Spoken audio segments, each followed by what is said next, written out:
Fala galera, hoje a gente está aqui na Wizard com a nossa convidada, a professora Yasmin Matos, né? E a gente vai conversar um pouquinho com ela sobre a questão do inglês no Enem, né? Os assuntos que mais caem, aqueles pontos que a gente tem que dar mais atenção, né? Quando a gente escolhe o inglês como a nossa língua do Enem, né? Galera do espanhol, não é pra vocês não. Outro dia. Brincadeira. Mas a gente vai ouvir dela um pouquinho, que sabe muito mais do que eu. Yasmin, pra quem não sabe, é professora do Wizard, né? Professora de inglês, muito requisitada, blogueirinha, entendeu? Vou deixar o arroba dela aqui pra vocês, né? Que ela dá algumas dicas no perfil também, né? Então, bem bacana. Vamos lá, deixa ela falar, né? Que eu tô falando demais hoje. A gente vai fazer uma competição aqui hoje. Bom, como a Rebeca estava falando, eu sou professora daqui da Wizard já tem algum tempo. E hoje eu estou aqui para falar sobre o que mais cai no Enem, o que é mais interessante de vocês estudar. A prova do Enem, ela não é uma prova gramatical. Ela é uma prova muito de interpretação de texto e dos conhecimentos gerais que você tem em atualidade, sociologia, filosofia, cultura, economia, tudo que está acontecendo hoje no mundo, mas num idioma inglês. Então não é uma prova de jeito nenhum, não é uma prova gramatical. Claro, as perguntas que vão ser feitas dentro do texto que é proposto vão ser de cunho gramatical às vezes não, mas é basicamente muito mais interpretação de texto. Entendi.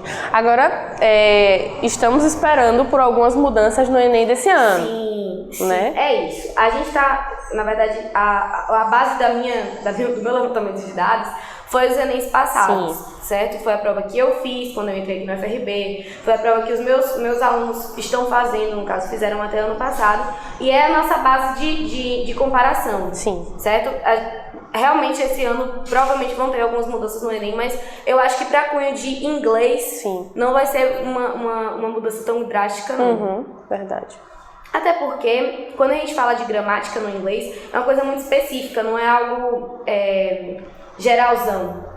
Certo? Você fala muito sobre aquele contáveis e incontáveis, que é how much, how many, aí tem meio mundo de problema em relação a isso, que o inglês, o Enem gosta de cobrar isso, é bem recorrente. Verbo to be. É o que mais... E na verdade é o que a gente vê na escola. É verdade. Verbo to be 2, verbo to be... É verdade, não, inglês não é só isso. A gente tem muito essa questão, né? Que a gente até brinca. Ave Maria. Que acaba que a gente só vê verbo to be. Quando a gente começou das aulas aqui, principalmente aqui quando a gente começa no W2, que é o primeiro livro de adultos da Wizard, todo mundo fica assim, mas cadê o verbo to be? Não é agora, tem outras coisas para vocês estudarem no inglês. A grande vantagem do inglês no Enem é justamente que ele não precisa dessa linearidade de você saber o que é gramática, como é que se conjuga tal verbo e qual é o tempo que está esse verbo. Não é exatamente isso. Você vê o geral, então você sabe o que é o inglês, sabe falar inglês, sabe interpretar um texto em inglês.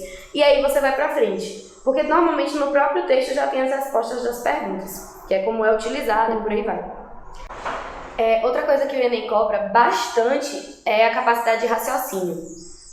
Quando você está falando de uma outra língua, do mesmo jeito que na sua língua materna, você precisa raciocinar a base nos dados que você tem ali. Então é basicamente isso que ele faz.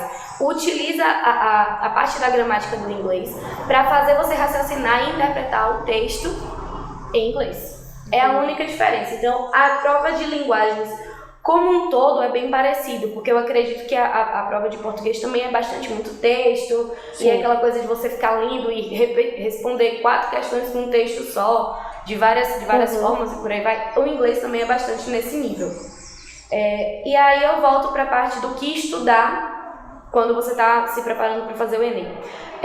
Se estuda textos, músicas, poesias, interpreta essa poesia, interpreta qualquer texto que você leu e tenta escrever o máximo de conteúdo que você puder, interpretar realmente, escrever. Eu gosto muito dessa coisa de escrever e por aí vai, em inglês.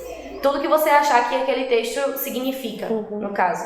Aí você pega uma palavra específica que você não sabe o significado e tenta pensar no significado dentro do texto. O inglês tem muito isso, de você entender o significado da palavra no meio do texto. Aí depois você olha no dicionário inglês, Qual é o significado dessa palavra. Entendi. E o que é que já caiu no Enem? A gente já caiu muita coisa no Enem. A gente fala que não cai gramática, mas tem uma pontinha de gramática ali. Por exemplo, o que eu estava falando do how much e o how many, que são contáveis e não contáveis. Qual é a diferença do many e do much? Quando é que você usa um e outro? Por exemplo, o many, quando você pode contar. Por exemplo, tem 5 cadeiras aqui na sala. Então, você vai perguntar essa frase com how many chairs are there in the classroom, certo? Você vai sabendo quando é que você vai usar um ou outro, basicamente. Aí o how much é quanto de dinheiro. Você não responde eu tenho 5 dinheiros. Sim. Eu tenho $5, eu tenho R$5. Então, é essa basicamente a diferença. A gente usa o much também a questão de amar, né? Love you so much. Exato, porque você não consegue dizer o quanto você ama. Eu lhe amo 5, eu lhe amo 10, eu lhe amo 12. Não tem isso. Você ama um monte, então aí você usa o much, certo? É uma dica também, né, pra gente pensar, porque I love you so much a gente usa bastante, acaba usando no dia a dia. Exato. Então, much é que não conta. Isso. E logo o many conta. Conta, basicamente. Basicamente.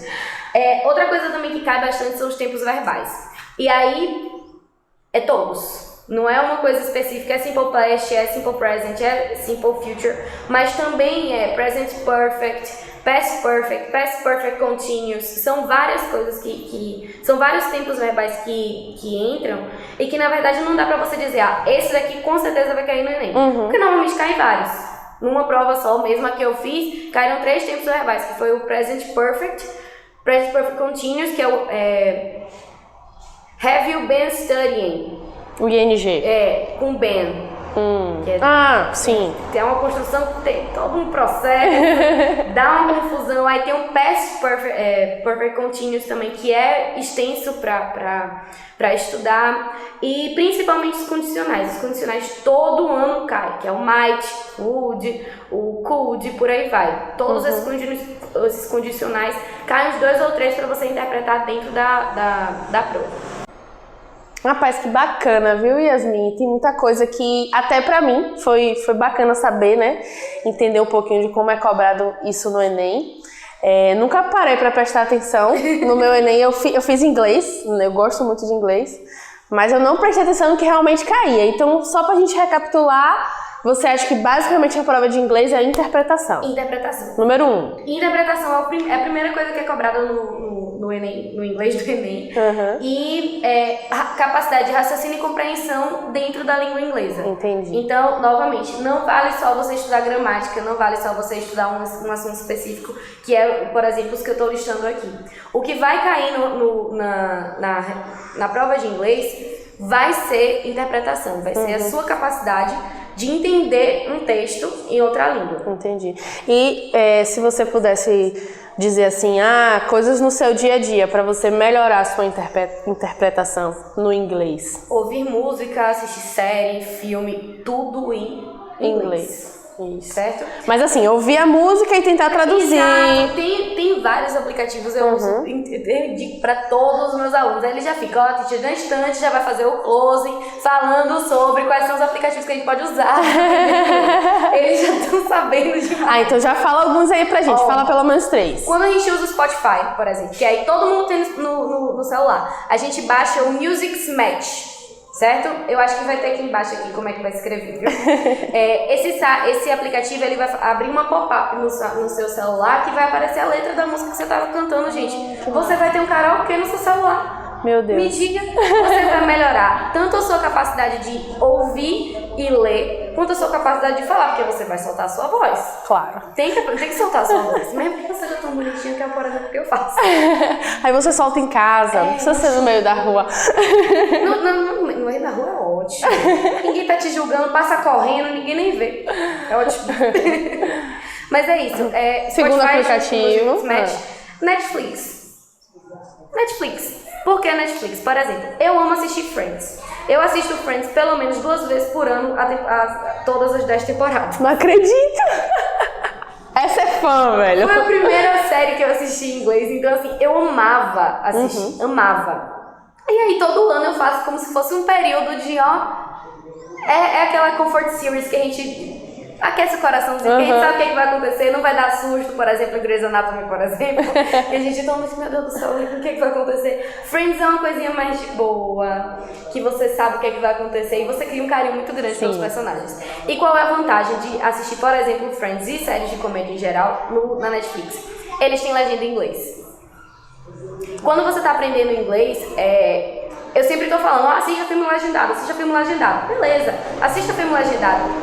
Aí você vai estar ouvindo e lendo, no caso, e quando você pegar uma frase que você não entendeu, uma palavra que você não entendeu, você pausa, dá uma voltadinha, certo, pega o seu celular que já vai estar em inglês, isso, bota no tradutor, pula as traduções e vê o significado. Importante, não veja as traduções, veja o significado. Foque no significado para você aprender, entender o que aquela palavra significa e não a tradução dela. Simplesmente rápido, né? Tipo, tal coisa é tal coisa. Exato. Boa dica, gostei, vou usar isso. E aí a gente vem pro YouTube. Vocês veem, eu não tô colocando aqui aplicativos para vocês aprenderem a falar, por exemplo, Duolingo, iTalk, esse tipo de coisa. Eu não vou falar isso pra vocês, porque eu não sou a pessoa mais indicada do mundo pra falar sobre aprender inglês online. Eu tentei, não consegui, e a minha forma de aprendizagem foi justamente eu ouvir falar no meu tempo. No YouTube você acha todo tipo de vídeo, toda hora. Então você pega, por exemplo, o The Tonight Show com o Jimmy Fallon. Ele tem várias entrevistas com atores e cantores e por aí vai, que eles vão falar inglês. Então o que é que você faz? Assiste. Mas isso aí, obviamente, já está em outro, já está na parte de você ouvir e entender inglês sem precisar da legenda. Por isso que tem os níveis, certo? Primeiro você vai para suas músicas que você está aprendendo, você vai poder ver na tradução. Quando você vai para o Netflix, tudo em inglês, você já não vai ver a tradução. Quando você for para o YouTube para ver esse tipo de filme, esse tipo de entrevista, você já vai ver uma coisa muito mais específica em relação ao inglês. Você não vai estar precisando de um dicionário do lado, você vai entender e vai ouvir piadas, e vai entender as piadas e vai rir junto. Quando você chega nesse nível, tá maravilhoso. Muito massa. Adorei os 3 aplicativos. Fica a dica aí, viu? Vamos lá, agora eu quero saber mais um pouquinho sobre os assuntos que caem mais no Enem. Você sabia que uma das coisas que mais cai no inglês, que todo ano caiu, foi voz passiva? Sério? Voz passiva. Não é todo mundo que sabe usar a voz passiva, não é todo mundo que sabe como utilizar a voz passiva em uma frase, por exemplo, eu vou falar em português. As cadeiras estão sendo colocadas. Você vê que a voz passiva significa que as cadeiras estão numa situação em que elas estão sendo colocadas em algum lugar. Sim. Certo? É meio besta falar isso, mas assim, elas estão passivas, elas não estão fazendo nada, estão fazendo por elas. Entendi. Então é o conceito. esse assunto que cai muito no Enem. Todo ano cai. E aí eles pedem pra identificar. No ano que eu fiz, pediu pra identificar onde é que estava a voz passiva num texto. E muita gente errou essa questão, inclusive, porque aí tem aquela parada de tipo assim, que a gente fala um monte, por exemplo, não vai falar isso em inglês, mas um monte. Quando a gente fala um monte de coisas estão ou está? Está. O monte está. Aí muita gente errou bem nessa pegada aí. Entendi. Saiu quebrando as pernas de todo mundo. E fora que o inglês no Enem são 5 questões apenas. Então você errar uma questão dessa é muita coisa. Outra coisa também que cai, que parece água caindo do céu. Pronomes. Pronomes cai toda vez. Eles pedem para você identificar o que é pronome indefinido, reflexivo, o que é pronome sujeito, relativo e por aí vai. E aí eu trouxe minha pesquinha aqui, tá olhando? Porque eu não lembro o nome de todos. Aqueles, por exemplo, quando a gente usa o N, o some e o no, que é, por exemplo, alguém está vindo. Aí a gente usa o some ou N. Sabe? Sim, sei. Qual dos dois tem que usar? Qual dos dois Sim. você usa? Tipo, lembrei. Ninguém está na sala. No one is in the room. Ou there isn't anybody in the room. Você pode usar dos dois jeitos. Entendi. Certo? Então, tem essa diferenciação, cai bastante. Aquela parte do, por exemplo, I talk to myself, que é quando você fala sobre você mesmo ou a pessoa dela mesma, cai bastante. Aqueles pronomes que você usa para ligar as frases, por exemplo, eu vi o programa que minha tia falou sobre. Esse que aí... O that? Acertei! Mas cai bastante esses pronomes conectivos, que chamam de relatives. Cai bastante os possessivos. Os possessivos muita gente confunde, por exemplo, this is my car, this car is mine. Sim. Ou seja, muda. Sim. Quando você vai falar sobre, tipo, o carro é meu, independente. Em diferentes locais que você coloca esse pronome. No início, você usa o my, por exemplo. No final, você usa o mine. E aí vai mudar para todos os pronomes sujeitos, que é o I, you, she, he, it, por aí vai. Outra coisa que cai bastante são os advérbios. Que é advérbio de lugar, de tempo e por aí vai. Eles servem, no inglês principalmente, eles servem para ligar uma frase em outra frase. E aí você muda o objetivo dessa frase. Você coloca um porém, por exemplo, que você já tá falando uma coisa e tá negando depois. Você coloca um porquê, que vai justamente falar sobre, dar uma justificativa. Então eu separei os que mais caem, que é o since ou hence, vai depender. Because, as, so, however, nevertheless, moreover. Então tem vários advérbios que vão significar N coisas e você vai ter que identificar qual é o objetivo dele na frase e o que é que ele quer dizer, certo? Identificar o que é que ele quer dizer e qual é o objetivo. Normalmente esse tipo de coisa também cai bastante no Enem.